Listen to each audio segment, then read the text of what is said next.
그 전체 집단을 모집단이라고 하긴 하는데 모집단 전체를 조사하는 것을 전수조사라고 이 전수조사는 웬만해선 하지 않습니다. 그래서 우리가 표본을 뽑아. 다시 말해 모집단의 일부를 뽑는다는 얘기야. 임의로 뽑는 임의 추출을 하고 뽑아서 조사한 대상을 다시 모집단에 넣어서 다시 뽑느냐 다시 뽑지 않느냐에 따라서 보건 추출, 비보건 추출로 나눠서 얘기해. 그러면 이런 추출에 의해서 표본이 생기겠지?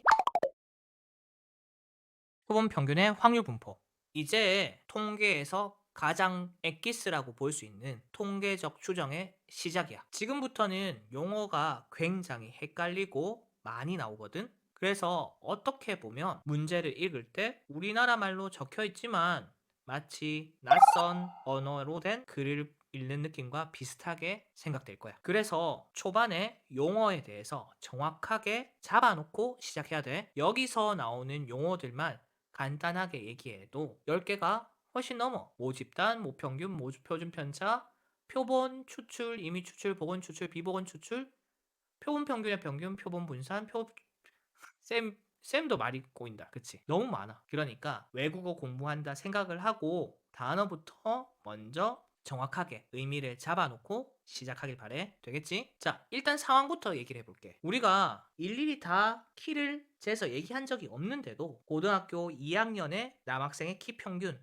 또는 여학생의 키 평균 등이 통계적인 자료로 나와 있어. 그게 어떻게 가능할까? 자, 생각을 해보면 우리가 전체를 다 조사하는 게 쉬울까 어려울까? 당연히 어려울 겁니다. 시간도 많이 들고 그 조사하는 인건비도 무시 못할 거야. 그래서 그 전체 집단을 모집단이라고 하긴 하는데 이 모집단을 직접 전체를 다 조사하는 경우는 극히 드물다. 모집단 전체를 조사하는 것을 전수조사라고 하는데 이 전수조사는 웬만해선 하지 않습니다. 물론 전수조사를 하면 데이터는 정확하겠지. 하지만 비용과 시간이 너무 크게 들어. 그래서 우리는 어떻게 하느냐? 표본을 뽑아. 다시 말해 모집단의 일부를 뽑는다는 얘기야. 그걸 추출이라고 하는데 보통 이 추출 과정에 있어서 한쪽에 몰리면 안 되잖아. 그래서 임의로 뽑는 임의 추출을 하고 뽑아서 조사한 대상을 다시 모집단에 넣어서 다시 뽑느냐 다시 뽑지 않느냐에 따라서 보건 추출, 비보건 추출로 나눠서 얘기해. 그러면 이런 추출에 의해서 표본이 생기겠지? 이 표본으로 뭘 하는데? 이 모집단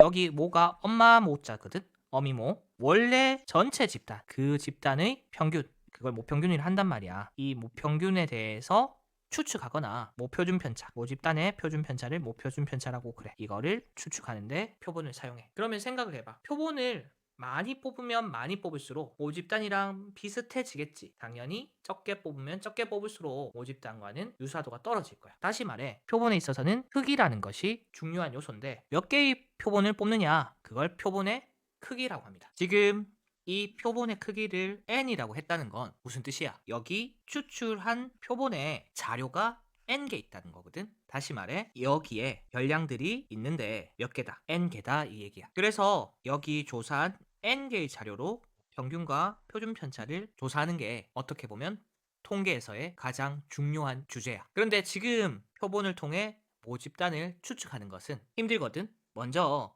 이 모집단과 표본들 그것들 간의 관계를 먼저 알아볼 거야. 그래서 쌤이 지금 하나의 표본 집단만 뽑는 게 아니라 가능한 모든 표본들을 다 뽑을 거야. 뭐라고? 가능한 모든 표본들. 이렇게 표본을 뽑을 때는 보통 이미 추출을 하거든. 그리고 추출할 때 별말이 없으면 다 보건 추출합니다. 그러니까 전국의 고2들의 키를 조사한다고 했을 때 모집단을 조사하는 건 힘들어서 표본을 뽑는다고 했는데 쌤이 지금 이런 식으로 모든 표본을 뽑는다고 했잖아. 예를 들어 크기 100, 즉 100명의 키를 조사한 표본들을 막 뽑았어. 그런데 이미 추출을 하면서 보건 추출을 한다고 했으니까 여기서 뽑은 100명 중에 일부가 여기에도 포함될 수도 있다고. 조금 더 구체적인 숫자로 얘기하면 모집단이 10명이라고 해볼게. 여기서 이미 추출, 보건 추출로 크기 3인 표본 집단을 만든다고 해보자. 그러면 가능한 모든 표본 집단의 개수는 어떻게 돼? 10명 중에 3명을 뽑는 그런 개수만큼 표본 집단들이 생길 거야. 되겠지? 이걸 왜 하느냐 하면 표본 집단들에서 구한 통계적 값을 가지고 모집단을 추측하기 위해서라고 쌤이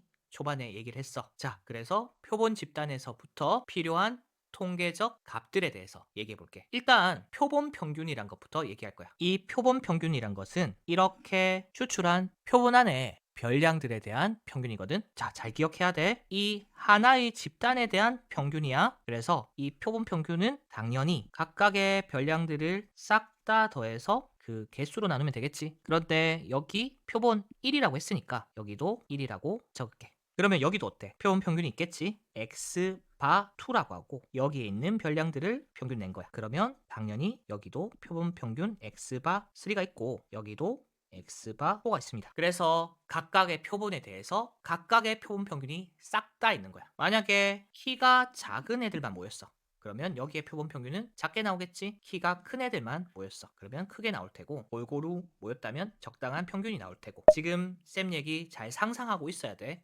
모집단이 있었고 표본을 뽑았고 그 표본에서 표본 평균들을 각각 구했다 되겠지? 우리가 표본에서 표본 평균을 구할 수 있듯이 표본 분산도 구할 수 있거든? 이 표본 분산은 S제곱이라고 써. 원래 표준 편차는 이렇게 시그마로 썼었잖아. 그런데 여기 표본 분산은 S제곱으로 씁니다. 이 표본 분산은 어떻게 구하냐 하면 n-1분의 1에 시그마 i가 1부터 n까지 xi 빼기 x바 제곱. 다시 말해 표본에 있는 별량들에 대해서 표본 평균을 빼고 그렇게 되면 여기가 편차가 되겠지. 그래서 편차 제곱을 평균 된 건데 특이하다 그치? n으로 나눈 게 아니고 n-1로 나눴네. 그 이유는 뭐냐면 우리가 이걸 하는 이유가 뭐라고 했어? 표본을 조사를 해서 모집단을 추측하기 위해서라고 했잖아. 분산에서도 마찬가지거든. 이 분산을 통해서 모분산 얘기를 할 수도 있는데 표본의 분산으로 모분산을 얘기하기 위해서 계산을 해보니 n이 아니라 n-1일 때 그때 좀 더 제대로 된 의미를 갖게 되어서 그래서